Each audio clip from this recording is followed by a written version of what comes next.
I am very excited to kick things off and welcome our guest today, Sharifa Austin, who is the Senior Director of People Development and Organizational Effectiveness at Universal Music Group, which is one of our lovely partners at Big Think Plus. Sharifa has designed development experiences at some of the world's most iconic music labels, including Interscope, Def Jam, Republic, and Motown. Currently at UMG, she has built and scaled a global leadership development system that is reshaping how leaders grow, influence, and perform in high-pressure environments. So Sharifa, welcome to the event and to the stage this evening. Thank you so much. Thank you so much for having me. It's an honor. You know, we talked about this a little bit, and so to do it in this format, it's a little intimidating, but it's also very exciting. You work in an industry where you're witnessing those high pressure stage performance moments. And although not all of us here are in the music industry, I know we can all relate to that feeling of a high pressure moment. So to kick us off, from everything you've learned, both in your role and in your music industry, which I think is a beautiful intersection, why do leaders struggle most in those high visibility, high pressure situations? Think about your favorite concert you've ever been to, right? And I want you to think about what it felt like, what was happening. And those moments, those key moments for our artists, we never really think about the thousands of intentional decisions that went behind the scenes of that artist's performance. And I think leadership works the same way. And oftentimes we see like really talented and capable leaders, they struggle when there's that high visibility or that high pressure. And it's not because they're not talented, right, or intelligent, but I think it's because pressure exposes like what hasn't been intentionally built. And when you think about it from that lens, like when pressure hits, we don't we don't just wake up and all of a sudden just rise into like our best leadership habits, right? The truth is we default to the ones that have been practiced. And so I think a lot of leaders tend to struggle because we haven't prepared them for that pressure dynamic that shows up in every performance. And you talk about leadership as something to be designed and not just developed. So what do you really mean by that? So just like those intentional decisions I talk about behind the scenes of those great iconic performances that you see, I think leadership requires that same level of intentionality to design those key moments that our leaders are stepping into.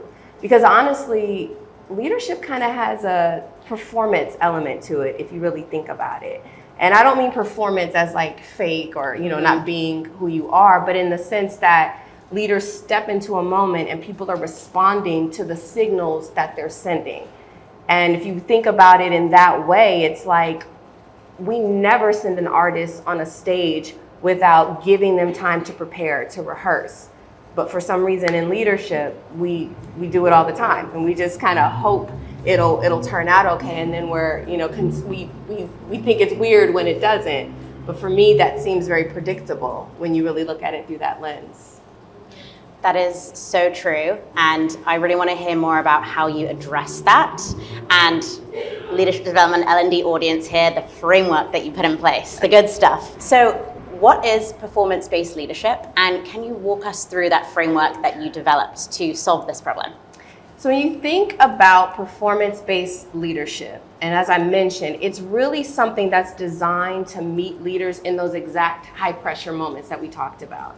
And it's based on 4 stages that move through a model very similar to how we present and prepare artists for those key moments. And so it starts with Soundcheck, right? And this is about preparation beyond the logistics. A lot of leaders, they prepare for the message, but they don't prepare for the moment. And I think that's something that's very distinctively different. So what is happening around you, to your audience? What are you engaging with? And having that context before that Showtime moment. And then Spotlight, this is where the leader's strengths become incredibly visible, right? These are, how do you show up? When that pressure hits, are you aware of how that then gets expressed in your leadership? And then when we think about it as uncertainty rises, that's when leadership, that visibility of that leadership becomes even more apparent. And the set list is really, it's about adaptability, right? It's about being able to sequence how you're moving so that that leader is consistently giving a great performance every single time. So it's about pacing, it's about the order, it's about how things move, it's about how information is flowing in a way that it creates some key momentum. And then Showtime, that's execution, right? It's execution at its finest. It's the experience and it's the impact that a leader actually leaves behind. You've applied this approach with both senior managers and leaders and then also people managers. So what has that looked like in practice? So I think when you talk about what does it look like in practice, so the way we apply this is at kind of two different levels, right? There's the one level where we can apply it to individual leaders in key moments, like during a reorg or with a really difficult conversation, anything that feels like high pressure, we can apply that in those key moments with an individual leader. But we can also apply it to design an entire leadership program, which is kind of what this slide models here. And I can walk you through sort of more of what it looks like in practice using an example of our manager development program. So when you think about that spotlight, it's doing the work up front to understand key signals. What is happening in the business? What is going on for our leaders? What are we hearing from our business partners? What are we hearing from our leadership offsites? What's happening within our industry that gives us signals to the environment that our leaders are actually having to show up in? And from that, once we do a good job of a strong sound check, because usually the pressures or the fracturing in the execution, you can usually pinpoint it back to a weak sound check, not really doing thorough work there. And then from there, the spotlight. So one of the things that we do is we don't start with like a framework. So I'll use one of our parts of our program where we see consistent leadership growth. And that's in our coaching session, if you will. And so most people, we teach a framework, here's the questions. Okay, go do it, go be great. But we don't do it like that, right? The moment our leaders step into that experience, we start by giving them an opportunity to see how they show up under pressure, right? So do I jump to solving? Do I start over explaining? Do I avoid this moment altogether? And what does that look like, right? And so from there, we're spotlighting kind of what works really well. So we're affirming our own leaders' intellects, our capabilities, but in a really safe way, we're also showing them what happens under pressure. So then when we give them the framework, we're not reinventing new tools. We use similar ones that I'm sure most of you guys use, like for coaching, we use GROW, right? But by the time we give them GROW, we walk them through how to apply GROW. When they're practicing the framework, they're not just rehearsing what to say, they're rehearsing their presence under pressure. It's the same conversation, but it yields a very different performance. And once we have that and we've spotlighted that, then we move into something like the set list. The way we have conversations in the program, they're designed to create momentum so that conversations carry from one session to the next in very real ways and in real time.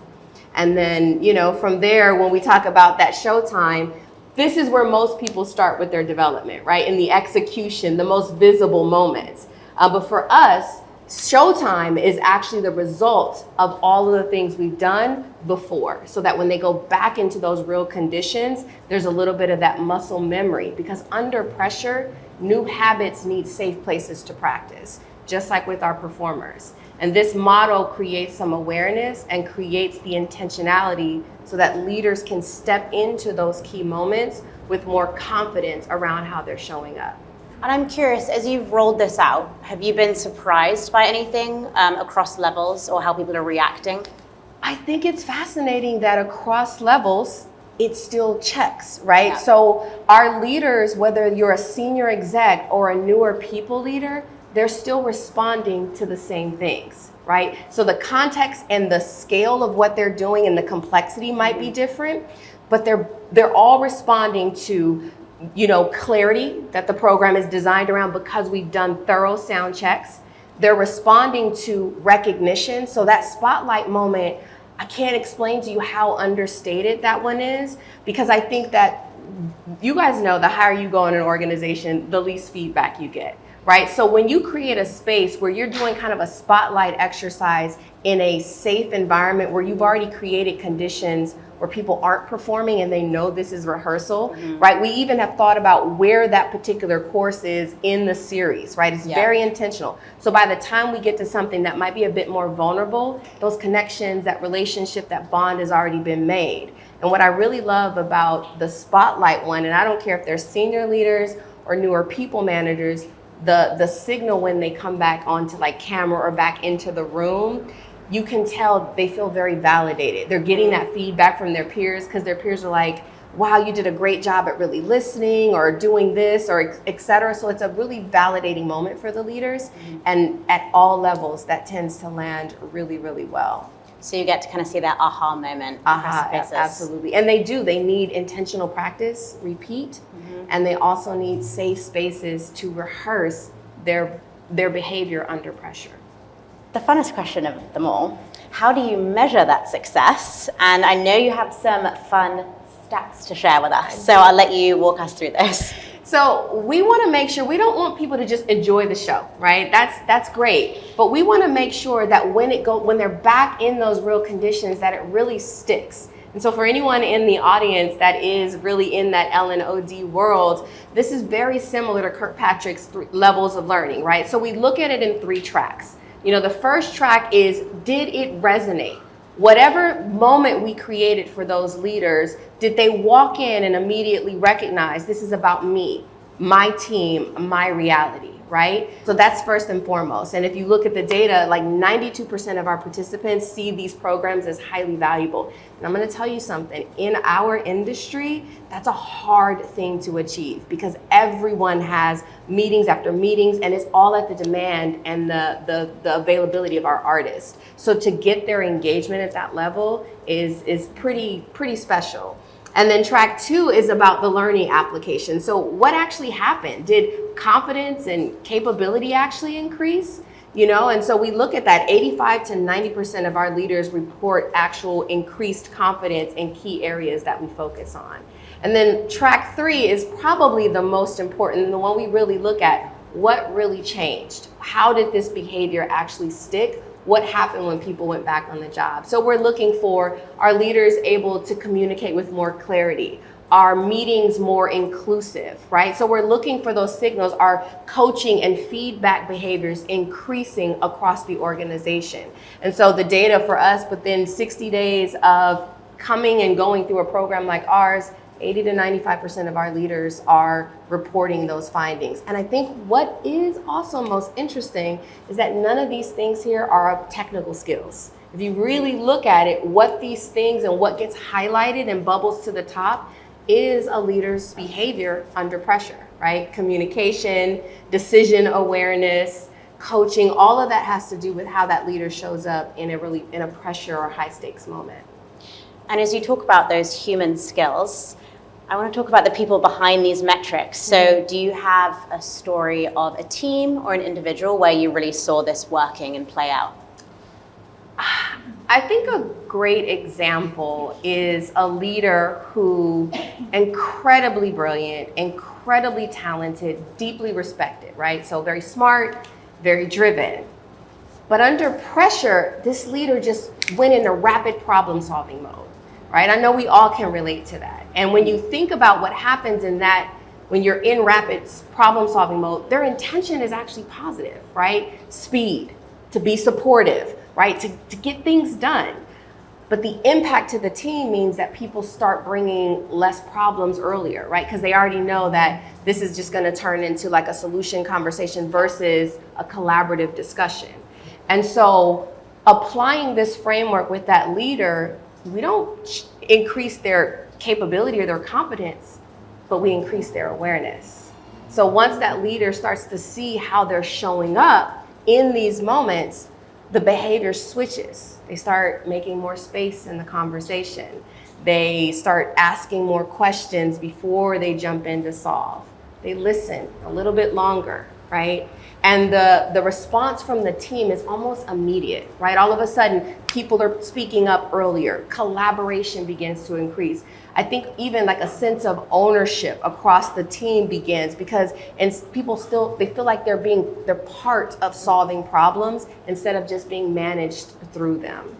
So I think, and when you think about it, this is the heart of what this framework is really and truly about. Creating that awareness for what is happening, applying it with a leader who then creates the space to get some different results in these high pressure environments. I love especially what you mentioned with kind of the collective problem solving. I think it's just so powerful in these environments. And it's ironic too, because leaders are like, people aren't solving problems. Why aren't they solving problems? And it's like, for years, we've just been telling everybody what to do, and that worked.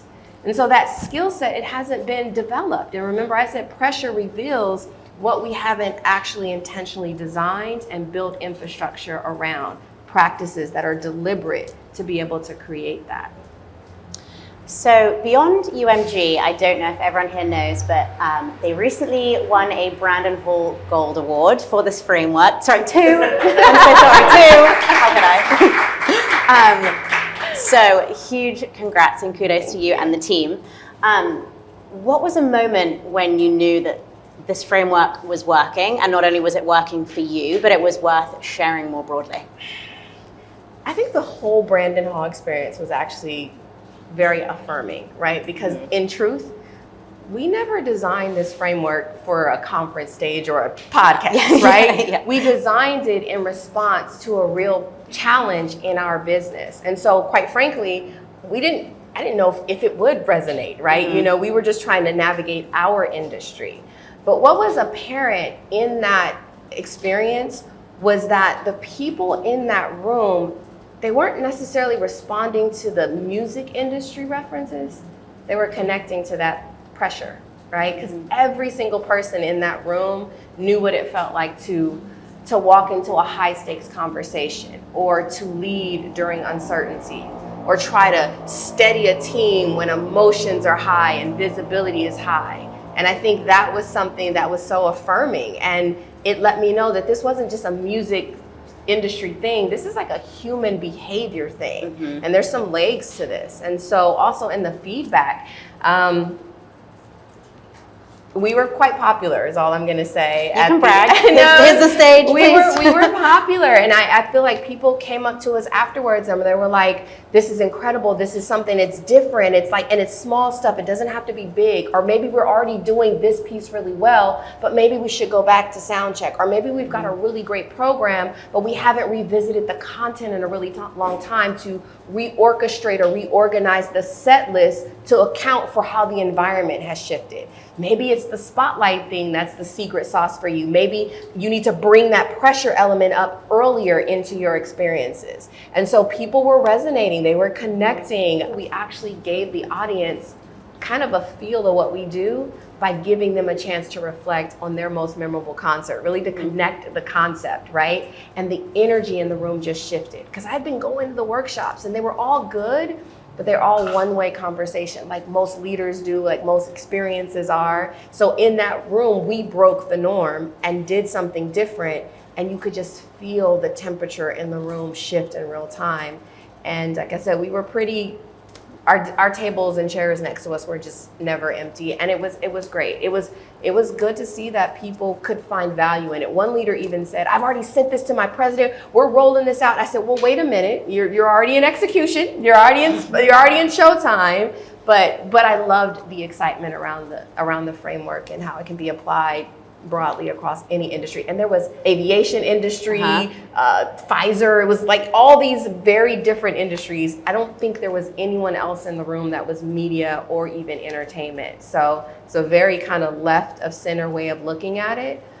But I think pressure translates, and it's not going away. It's how do we intentionally design for that pressure so that people can, and our leaders can still communicate with clarity and through the challenges that we're going through, but still hold the weight of the moment that this transformation that we're going through really requires. And then you've touched on this slightly, but again, as we zoom out and kind of look at the world of work right now and the environments that leaders are facing, what is it about performance-based leadership that you think is so important for the moment right now that makes it apply across all of these industries, as you said? The conditions that we're asking leaders to show up in, quite frankly, they require habits that were not designed in our organizations. And so that friction and that tear is what we're feeling as leaders are trying to navigate everything, all the constant change, shifting priorities, and it's so dynamic. You know, a lot of what we practice is for like a moment of disruption that we could deal with and then kind of get into a steadiness. I think the only thing that we can be sure of right now is that change is going to consistently happen. And I think we grossly underestimate the impact that pressure has on how people experience leaders. And I find that when we think about this current environment, a lot of leadership development, it's happening outside of those moments. And this framework allows leaders to be developed in the moments. It gives them truly rehearsal so that they can navigate the way the world is shifting around us and will continue to shift. And then with everything that you've learned through this whole process, if there was just one moment that leaders, whether it's ourselves as leaders or leaders that we're developing on our teams, if there was one moment that leaders could design more intentionally, what would that moment be? Just one, huh? All right. If you had to pick. Well, I'm still going to cheat just a little okay. bit because I do think the answer lies in the transitions. It's not even the big concert moment, if you will, right? It's what's happening in between when there's a reorg or some difficult feedback or priorities have shifted. It's those in-between moments, right? And especially like in the first 5 minutes, or what's a leader's energy like when mistakes are made? You know, how does a leader hold and respond to tension? You know, how do leaders enter rooms?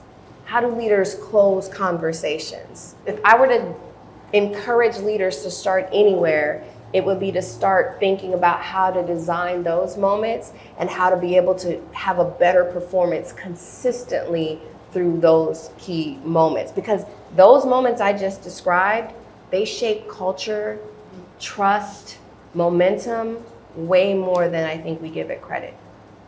It's very powerful stuff. We have one more question before I'm coming to the audience for questions. So your time is numbered. I'm coming for you with the microphone. But in the spirit of the How to Make a Leader podcast, I want to know what is the best piece of leadership advice that you have ever received? I would say, someone told me this a while ago, that people don't care what you know until they know that you care. And if you think about engagement survey data, this backs it up.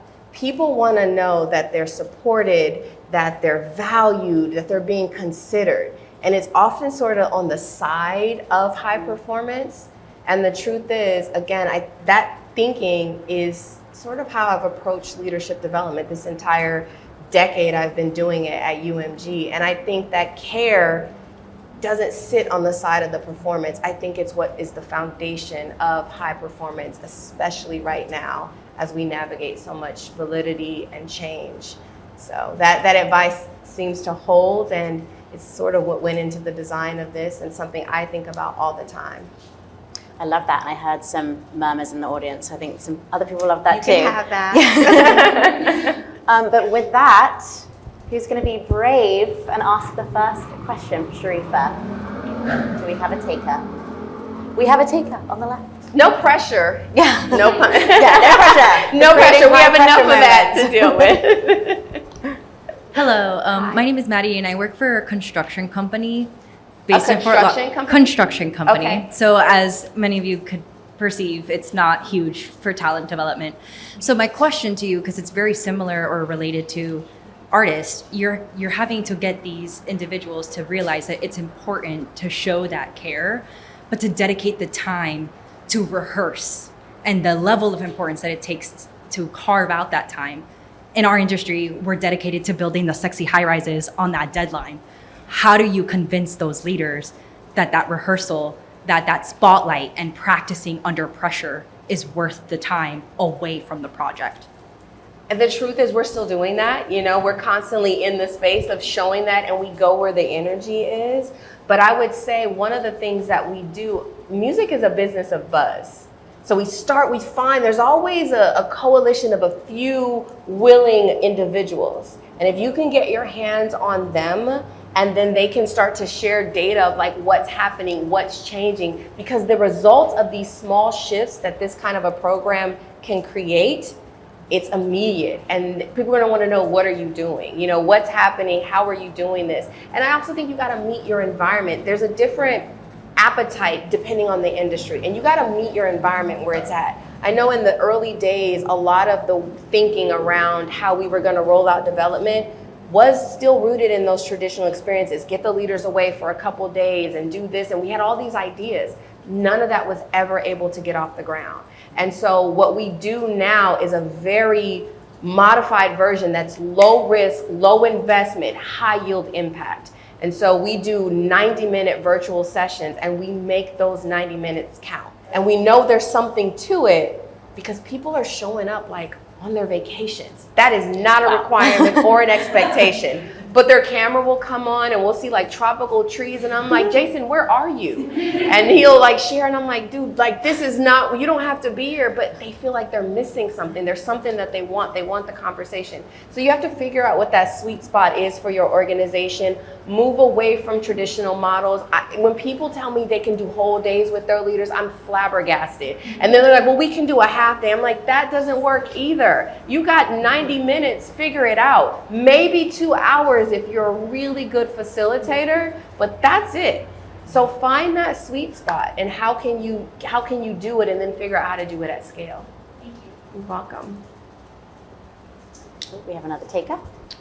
A great presentation. My name is Rob, and I'm wondering how you do kind of pull through and continue to drive it maybe after they've completed the program. So we have a really rich alumni network, and what we do is we find ways to invest in those alumni. So we do things like connect days, bringing people in person, putting alumni on a platform like this, having them share stories, having them share testimony, because again, music is buzzy. If it's not popping, it's not popping. And so we know that we can use that kind of momentum to get more and more people on board. And we do things like after the session, we rerun a 360, like to see where are those behavior changes happening. And then we figure out where are still those opportunities, where are those gaps, and where can we bring that learning to them. In some cases, it's like, it might be a big think piece of content that we find, and we shoot that over and say, hey, when we last met, this is where you kind of take a look at this, give them 1 or 2 quick reflection questions. So we're always trying to find real-time small moments that we can keep the learning and the momentum going, and also giving our leaders platforms to actually practice it when it's safer. So like coaching other of our like team member programs. So we're constantly innovating on how to keep leaders engaged and give them safe spaces to practice the material or practice the behaviors when they're not actually under the spotlight or under the pressure. And what is surprising, they're making time. And it didn't start that way. It wasn't like we had lines of people saying, can we be a part of this? But now it's not that difficult to bring them on and, hey, what do you need? We now have a lot of the senior level leaders. We're building out a director level program, and our senior level leaders are bringing us business relevant case studies for the director level to be able to ideate around. We're like, hey, could you use some thinking outside of your business group? What's a problem that you're trying to solve where you could use some fresh insights? And then that director level gets to work on a real business problem, potentially solve something, and then they also get to develop their influence skills and have that visibility with senior level execs. So we're constantly trying to figure out how to connect the learning, put it in real time, and not make it such a production, right? How do you do it in easy everyday moments that leaders want to be a part of? And bring food. If you can put food in there and food in the room. We found a lot of our people are wildly food motivated, so that a little bit of bribery goes a long way. A charcuterie. Yeah. Hello, thank you for sharing your passion and expertise with us. In the spirit of music, what music or musician is bringing you a lot of inspiration and joy recently? I love that question. Huh. This is gonna feel tricky because I feel like I'm supposed to say a UMG artist. So let me go down. But I will. You know what I do? I'm very much right now. I'm very much into the Afrobeat sounds. There's just something more high vibrational. So I'm in every leadership meeting. I don't think we have enough on our roster. So I'm looking for that to increase. But I would say Olivia Dean is definitely giving me vibes. I think she's got an iconic sound. She is UMG, so I'm very excited about that. But I love the energy from her music. And I think I was just talking to a team of our leaders as well from like the catalog section, right? So that's where all the iconic music is. And I'm like, just reminding you that we are at the same moment in history that a lot of this music was most relevant. We got a lot going on in the world, and this is what music does. It heals, it connects, and I'm like, we need more of those sounds out in there instead of some of the noise that's out there. But Olivia Dean is giving me what I need I right love now. Olivia Dean. Yeah, she's great. Okay, I think that was a fabulous question to end on. With that, Sharifa, thank you so much for sharing your wisdom with us today. I've learned a lot today. I think the audience has learned a lot, and I just appreciate you sharing everything that you have. Thank you.